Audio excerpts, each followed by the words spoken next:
So I'm going to show you how you can blur someone's face or just about anything in Capcut. So all you have to do is go into Effects and click on Video Effects.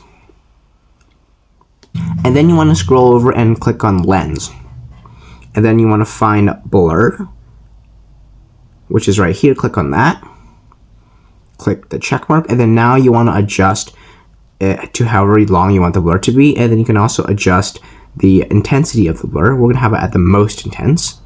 And then now what you want to do is click on your video, and then you want to click copy, which is right here. Click copy, and then now you want to find overlay right here. Click on that, and then now just drag it to the exact same position underneath.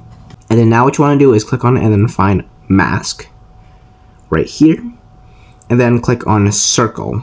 You could do like just about anything, but I prefer circle the best.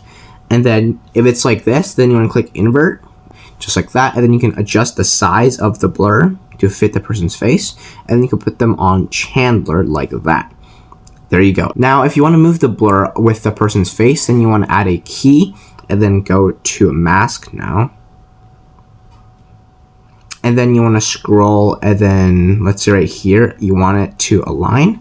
So then you're going to add another key, go to mask, and then now just move the blur to this position like there. And then let's say you want to change the blur onto someone else's face. So like from here, maybe you want to switch to the other person's face. Just add another key here, and then go find mask again. Where's mask? Mask.